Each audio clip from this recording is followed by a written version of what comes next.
Je peux y aller, c'est bon? Ok, pardon. Bonjour à tous. Merci de m'avoir invité à présenter nos résultats. Donc, aucun des résultats que je vous présente aujourd'hui n'est publié, mais je pense qu'il est important de les partager. Donc, nous, on s'intéresse particulièrement aux cellules NK dans la maladie du Covid long. Pas que dans le Covid long, mais aussi en phase aiguë et nous, ce qu'on préfère appeler plutôt maladie chronique. Ça vient du fait qu'on a publié il y a un an, du coup ça bug, dans Nature Immunol que le virus était capable de persister dans un modèle de macaque. On a pu montrer que ce virus persistait en fait dans les macrophages alvéolaires pulmonaires. Et on a montré aussi que en fait, l'interféron gamma était en partie responsable de cette persistance. En fait, quand on mettait les macrophages et qu'on les sortait des poumons et qu'on les mettait en culture, en ajoutant de l'interféron gamma dans le milieu de culture, on était capable de ralentir la réplication virale et d'avoir moins de virus dans les macrophages. Paradoxalement, donc, il y a un effet positif à l'interféron gamma, c'est le ralentissement de la réplication virale, mais il y a un effet négatif, c'est que lorsque le macrophage est stimulé par l'interféron gamma, il va se mettre à upréguler, c'est-à-dire augmenter la surface de cette cellule, une molécule de CMH non conventionnelle qu'on appelle le CMH de classe E. Et ce qu'on a pu montrer, c'est que ce CMH de classe E était capable de charger des peptides viraux. Et lorsque les peptides viraux étaient chargés et présentés à la surface du macrophage, les cellules qui reconnaissent classiquement ce CMH de classe E, qu'on appelle des cellules NK, étaient inhibés et ne pouvaient plus tuer la cellule infectée. En fait, c'est vous représenté sur cette slide où vous voyez en fait en mauve la réponse des cellules NK à des cellules chargées par des peptides viraux. Et on voit qu'on a une très forte inhibition de la réponse des NK, presque aussi forte qu'avec des peptides contrôle, déjà décrit dans la littérature pour avoir un impact sur la réponse des cellules NK. Et ce qu'on a pu observer, c'est que lorsqu'on stratifiait la réponse des NK des différents singes en fonction de la charge virale qu'on pouvait mesurer dans les poumons, les singes qui avaient une très forte charge virale avaient une inhibition très forte des cellules NK, alors que les singes qui avaient une charge virale très faible, voire indétectable, n'avaient pas d'inhibition des cellules NK. Et donc, du coup, on a essayé de comprendre comment, en fait, les singes avaient résolu l'infection, s'étaient débarrassés du virus, en augmentant la réponse des cellules NK. Et on a utilisé pour ça des travaux qu'on avait précédemment menés dans le contexte du HIV. On s'intéressait à une molécule qui était capable, en fait, de bloquer l'inhibition. C'est un peu un concept particulier, mais vous allez voir que c'est intéressant. En fait, cette molécule a déjà été décrite il y a 10 ans de cela maintenant dans les lymphocytes T. Cette molécule, elle s'appelle THEMIS, pour Thymocyte Express Molecule Involved in Selection. En fait, les auteurs l'ont appelé comme ça parce que c'est cette molécule qui va choisir, en fait, qui va permettre en fait, d'aider à sélectionner les lymphocytes T, CD8 et TCD4 lorsqu'ils sont en thymus au moment de la maturation. Comment marche cette molécule? En fait, elle module la force des signaux qui sont induits par le TCR, donc classiquement.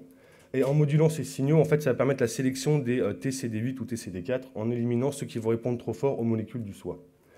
Comment ça fonctionne? Je ne vais pas rentrer dans les détails, mais en fait, cette molécule THEMIS, elle est capable de recruter une molécule qui s'appelle SHP1, qui est une molécule adaptatrice qui va être responsable de la transduction du signal.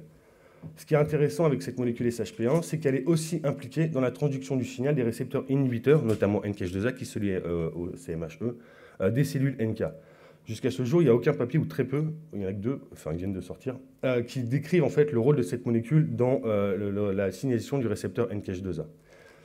En parallèle, il y a une étude qui a été publiée en 2022 qui montre que THEMIS est aussi indispensable à la transduction du signal via les cytokines IL-2 et IL-15 pour la survie des TCD8. Et ces deux cytokines, IL-2 et IL-15, sont aussi indispensables pour la survie des cellules NK.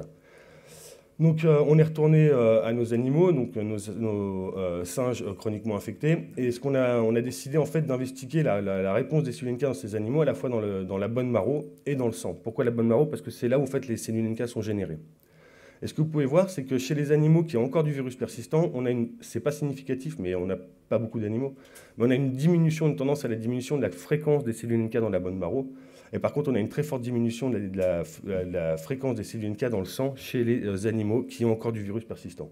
Alors que les animaux qui ont éliminé le virus retrouvent des niveaux de cellules NK circulant au même niveau que chez les animaux contrôle. On a regardé enfin s'il y avait une différence dans l'expression de la molécule THEMIS chez ces cellules NK. Donc THEMIS est exprimé dans les T, je vous l'ai dit, ça nous a servi de contrôle. Et on voit en fait que sur les cellules T, on a une très forte expression, donc c'est le petit carré, de la molécule THEMIS dans le sang. Mais elle a été décrite aussi dans les cellules B, et on voit aussi une forte expression de cette molécule dans les cellules B. Mais lorsqu'on s'intéresse aux cellules NK, on voit en fait que THEMIS est down-régulé. Il y a moins d'expression de THEMIS chez les cellules NK des singes qui ont encore du virus persistant. On a regardé dans la bonne marrow, Et là, on a été assez surpris de voir, donc la moelle osseuse, pardon, on a été assez surpris de voir en fait que sur les cellules T, on avait une tendance à la diminution. Sur les cellules B, on voyait une très forte diminution, mais on voyait une très très forte diminution sur les cellules NK aussi. Alors comme je vous l'ai dit, le TMIS est important pour la survie des cellules NK. Donc ce qu'on a fait, c'est qu'on a isolé les cellules NK, on les a mis en culture, et on a, avec de l'IL2 et de l'IL15, normalement c'est censé permettre aux cellules NK de survivre. Et ce qu'on voit lorsqu'on isole les cellules NK des animaux chroniquement infectés, on voit une augmentation de la mortalité des cellules NK. Ce qui fait en fait que potentiellement, il y a une voie qui est perturbée dans la génération de cellules NK chez les animaux qui ont du virus persistant. On a quand même voulu aller un peu plus loin, donc on a caractérisé ensuite les différentes sous-populations de cellules NK qui exprimaient ou non TMIS et qui exprimaient ou non NKH2A, puisque NKH2A est impliqué dans la réponse de la reconnaissance du HLA-E et donc l'élimination des cellules infectées. Et en fait, on est parti du principe que les cellules qui exprimaient à la fois TMIS et NKH2A étaient des cellules fortement éduquées, capables d'éliminer en fait des macrophages persistants, ou en tout cas présentant des peptides via le CMH de classe E. Et ce qu'on peut voir en fait, c'est qu'à la fois dans le sang, mais aussi dans la bone marrow, on a une diminution de la fréquence des cellules NK qui sont double positifs, à la fois NKH2A et à la fois TMIS. Donc en fait, c'est le cadran qui va être orange en haut à droite de chaque dot plot. Et en fait, cette diminution, elle peut expliquer en fait l'incapacité des cellules NK à éliminer les cellules infectées. Autrement dit, la cellule NK va bien reconnaître la cellule cible, le signal, mais il va y avoir un signal inhibiteur qui va être transduit à la cellule NK, elle ne va pas tuer la cellule infectée. Et lorsqu'elle exprime TMIS, TMIS lui va bloquer le récepteur, le signal inhibiteur, et donc permettre la liste de la cellule infectée. On a voulu savoir si on pouvait transposer ça à l'homme, ces observations à l'homme. Donc on a d'autres études là-dessu, je n'ai pas eu le temps de tout mettre. Et pour ça, en fait, on a fait appel à la cohorte Corsair 5. Donc c'est une cohorte de l'Institut Pasteur. Je ne vais pas vous donner beaucoup de détails sur cette cohorte parce qu'on travaille en double aveugle. Donc en fait, on a juste pris on a reçu des PBMC de 20 patients qu'on a étudiés plus ou moins de manière aléatoire pour voir un petit peu comment, si nos atteintes pouvaient les transposer. D'une manière générale, en fait, on a eu deux groupes de patients, deux groupes de N égale 10. Donc c'est des patients qui sont suivis pendant 6 mois, qui ont tous été infectés. Et parmi dans les deux groupes, on a pu séparer les patients en deux groupes. Un groupe qui a été infecté suite à l'infection et un groupe qui n'a jamais été réinfecté. Les virus ont été mesurés par charge virale et par séquençage. Ce que vous pouvez voir, en fait, c'est principalement que du Omicron qui a infecté ces patients. Et on a des échantillons de sang de ces patients à l'inclusion 2-3 jours après le développement des symptômes, 1 mois après et 6 mois après, ce qui nous a permis de suivre en fait l'évolution des cellules NK suite à l'infection. Ici, vous avez en fait une analyse multidimensionnelle de la totalité des cellules NK du sang. Donc, en fait, on est capable d'isoler 17 clusters à partir de ces patients. Donc ici, j'ai mis tous les patients en même temps, qu'ils soient infectés ou non, et que ce soit à l'inclusion 1 mois ou 6 mois après. Et à partir de là, on est capable de définir différents niveaux de maturation des cellules NK.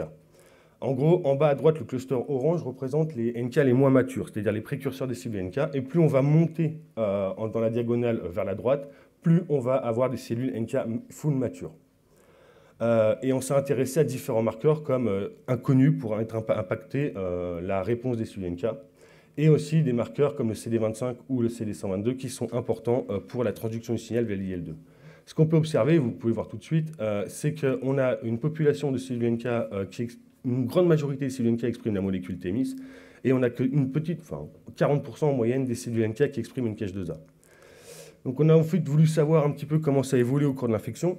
Donc en haut, vous avez en fait la distribution des cellules NK chez un patient contrôle au moment de l'inclusion. Il y a en fait chaque point représente une cellule et elle est connectée avec la cellule la plus proche. Donc ça nous permet en fait d'avoir une espèce de longitudinalité et d'évolution des cellules NK au cours du temps. Lorsqu'on fait ça et qu'on compare à l'inclusion nos 10 patients LC contrôle versus nos 10 patients infectés, on commence à avoir une apparition d'une petite population, je suis désolé, je n'ai pas de pointeur, je ne sais pas où il est, qui se trouve juste ici. Et cette population, enfin ce petit cluster de cellules NK, il fait que d'augmenter avec le temps. En fait, vous pouvez le voir, à bout d'un mois, on a vraiment un gros cluster qui apparaît, et au bout de 6 mois, ce cluster il est maintenu. Lorsqu'on regarde en fait quelles sont les propriétés de ce cluster, on voit qu'il exprime très fortement la molécule NKH2A, mais aussi la molécule TMIS. Ce qui valide plus ou moins l'hypothèse qu'on avait, c'est-à-dire qu'il faut qu'il y ait les deux molécules pour que la cellule NK soit capable d'éliminer une cellule infectée.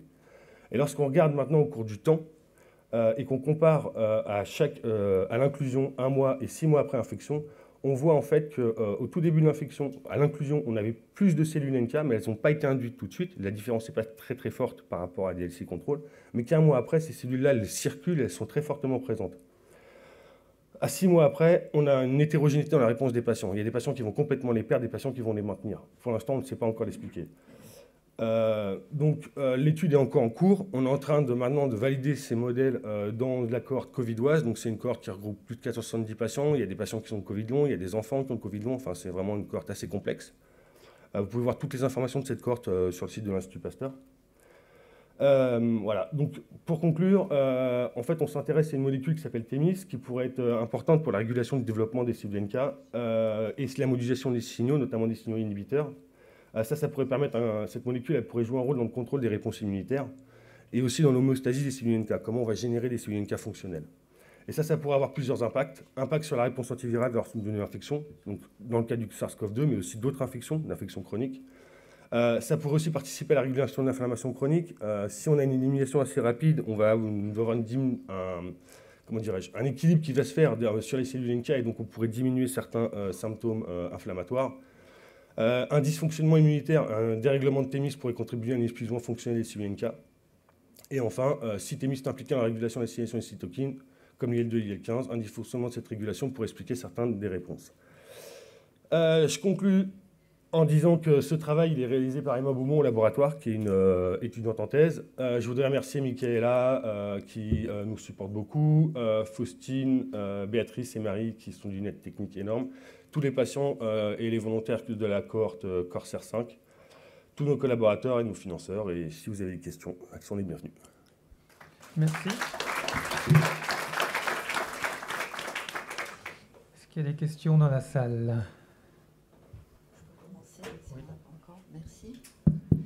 Donc, bonjour Nicolas, bonjour. Merci de nous avoir montré toutes ces nouvelles données. Je trouve très intéressant que vous essayez de passer à l'étude en cohorte humaine, donc d'essayer de valider les mécanismes observés en modèle animal. Donc ma première question, c'est le fait le plus frappant de tes études en modèle animal, c'est qu'il y a de la persistance virale dans les macrophages alvéolaires. Est-ce qu'on peut retrouver ça chez les patients? Alors, ce n'est pas évident à aller étudier, j'en suis consciente, mais c'est quand même important.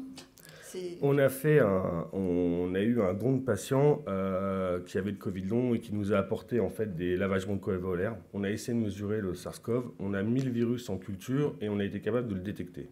Donc on a mis les macrophages, le virus est ressorti sans problème. Le problème, c'est qu'une partie de ce prélèvement alvéolaire était à l'hôpital Bichat, ils n'ont pas été capables de détecter le virus. Donc on a essayé de comprendre pourquoi on n'arrivait pas à le détecter. Donc ce qu'on a fait, c'est qu'on a récupéré le BAL, on a culotté les cellules et on a mesuré l'interféron gamma. En fait, il y a énormément d'interféron gamma dans le lavage broncho-alvéolaire, donc ça pourrait ralentir la production virale, surtout si on le fait maintenant. Immédiatement après avoir reçu le prélèvement. Ensuite, on a divisé des cellules en trois. La deuxième étape est, est-ce qu'il y a des inhibiteurs de PCR? Donc pour ça, on a rajouté de l'ARN viral dans le prélèvement pour savoir s'il y avait un inhibiteur. Et en fait, on a été capable de détecter l'ARN viral, dilution limite jusqu'à 400 ou 500 copies, je ne me souviens plus bien. Donc il n'y a pas d'inhibiteur. Et ensuite, ce qu'on a fait, c'est qu'on a pris les macrophages, les cellules de patients, et on les a laissées 1 heure, 6 heures et 8 heures sur la paillasse. 1 heure, 4 heures, enfin 1 heure, 6 heures, on n'est pas capable de détecter. À 8 heures, on commence à avoir un signal. Donc la quantité au départ, elle est très faible de virus. Donc je pense qu'il y a une question de seuil de limite de détection, un petit peu la même problématique qu'on avait rencontrée à l'époque dans le VIH. C'est-à-dire qu'il y a tout un travail à faire sur ça, à mon avis. Et après, voilà, je ne peux pas en dire plus. D'accord. Merci déjà de cette réponse élaborée. Donc il y a eu un cas exceptionnel où vous avez pu chercher le virus et où vous l'avez trouvé, mais de façon minimale. Oui. Est-ce qu'il y a d'autres questions? Jérôme? On va aller un peu plus immuno. Dans la réponse NK, est-ce que vous avez eu l'occasion de regarder si, d'une part, il y avait les effecteurs cytotoxiques qui s'appellent perforine grand enzyme, et d'autre part, si effectivement l'absence de cytotoxicité ne serait pas due au fait que ces cellules sont déjà préactivées in vivo, et donc, ultérieurement, évidemment, elles ont déjà fait le travail? Non, c'est une super bonne question. En fait, on a un petit problème avec la cohorte covidoise, pardon, parce que les cellules NK, comme l'a dit Jérôme, elles sont très sensibles à l'activation, extrêmement sensibles. Si vous faites un prélèvement et qu'il est mal traité au départ, les cellules NK vont s'activer. Nous, quand on reçoit le prélèvement, qu'on les met en culture, elles sont déjà activées, elles sont plus fonctionnelles, les NK, elles sont déjà dégranulées, tuées. Ce qu'on sait, c'est que dans la cohorte corsaire, lorsqu'on regarde le niveau de granzyme de nos cellules NK, ça corrèle complètement avec l'activité cytotoxique. C'est-à-dire qu'en gros, les cellules NK qui vont être CD107+, donc qui vont avoir dégranulé, elles ont perdu de granzyme. Et on voit une augmentation du TNF. On a fait en fait une espèce d'analyse, un peu comme nos fonds pour les CD8, multifonctionnelle. Et on voit que nos cellules NK, elles sont capables de produire énormément de granzyme, énormément de TNF et peu d'interféron gamma. On est à peu près sûr et certain que nos cellules fonctionnent bien, si le prélèvement est bien fait. Donc, contre-intuitivement, ça veut dire qu'au final, ces NK travaillent in vivo chez les patients, ouais. Mais in vitro n'est pas capable de les re-stimuler à nouveau. En fait, elles travaillent, mais les NK, elles ne sont pas spécifiques c'est pas comme un CD8, elles ne sont pas spécifiques d'une cible. C'est-à-dire qu'elles vont travailler tout le temps. On va dans le métro, on touche une barre, elle travaille, la NK, elle est tout le temps en train de travailler. La question, c'est comment on va pouvoir segmenter cette population pour avoir spécifiquement certaines cellules. D'où le titre dans ton topo qui est les NK et la mémoire immunologique. C'est ça.